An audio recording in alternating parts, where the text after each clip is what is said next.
कमला Harris के America के उपराष्ट्रपति बनने पर भारत में भी जश्न मनाया जा रहा है। कमला हैरिस की मां तमिलनाडु के जिस गांव की रहने वाली थी, उस गांव के लोगों ने कमला हैरिस के शपथ समारोह को लाइव देखा और जमकर जश्न भी मनाया। कमला हैरिस कैपिटल बिल्डिंग में जिस वक्त वाइस प्रेसिडेंट की शपथ ले रही थी, ठीक उसी वक्त वॉशिंगटन डीसी से हजारों किलोमीटर दूर तमिलनाडु का एक गांव जश्न मना रहा था।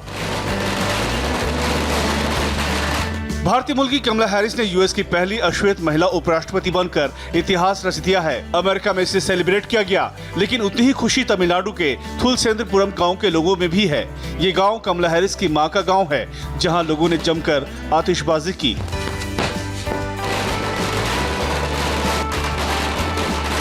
मण्णिन तवपुदल्ली कमला हैरिस, कमला हैरिस, कमला हैरिस, कमला हैरिस, कमला हैरिस। जैसे ही यूएस प्रेसिडेंशियल ओथ सेरेमनी का वक्त हुआ, तमिलनाडु के इस गांव के लोग टीवी के सामने बैठ गए और पूरे शपथ समारोह को लाइव देखा। कमला हैरिस की शपथ लेते ही गांव के लोगों ने पटाखे चलाए और मिठाइयां बांटकर एक दूसरे को बधाई दी। I am very proud. I am excited now because our son of soil, our hereditary, our origin become. She is becoming vice president of first woman vice president of US, and that too woman of color of woman president become vice president of US. This everybody cheer and happy. Even you can see these people 9 to 90 years old.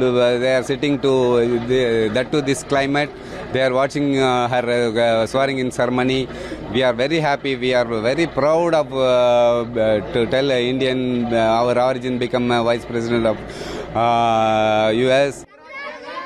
Tamil Nadu के इस गांव के लोग कमला Harris की कामयाबी से बेहद खुश हैं। किसी के हाथों में कमला हैरिस को बधाई देने वाले पोस्टर हैं, तो कोई उनके नाम के दिए जला रहा है। हर तरफ कमला हैरिस के नाम की चर्चा है। सबको उम्मीद है कि कमला हैरिस के अमेरिकी उपराष्ट्रपति बनने से भारत और अमेरिका के रिश्तों का नया दौर शुरू होगा।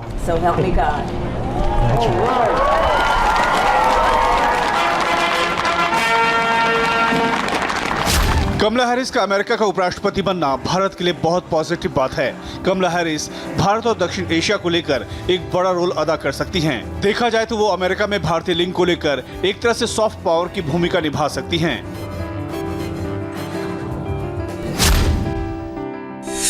अमेरिका में भारतीयों के लिए सबसे बड़ा मुद्दा H-1B वीजा है, जिस पर डोनाल्ड ट्रंप बहुत ही निगेटिव रहे हैं। व्हाइट हाउस में कमला हैरिस का दखल एक बड़ी राहत बनकर आ सकती है।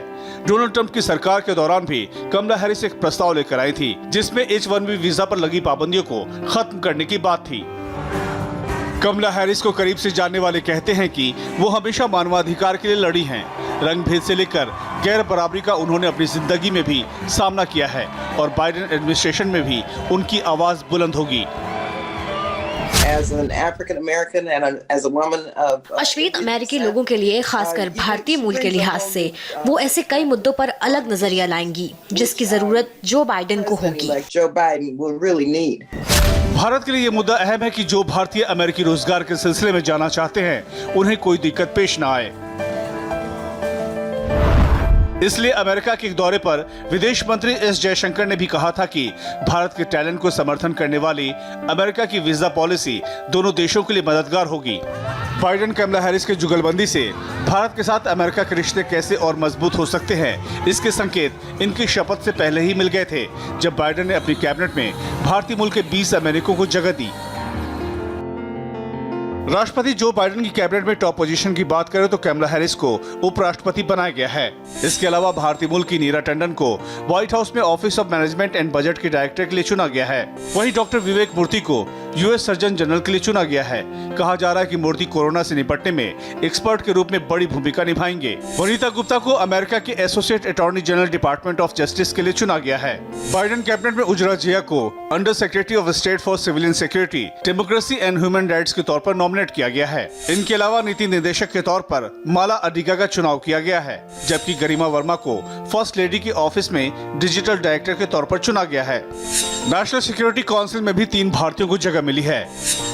तरुण छाबड़ा को senior director technology and national security के पद के लिए चुना गया है, जबकि सुमोना गुहा को senior director for south Asia पद के लिए नॉमिनेट किया गया है। शांति कलाथिल को डेमोक्रेसी एंड ह्यूमन राइट्स के कोऑर्डिनेटर के तौर पर चुना गया है।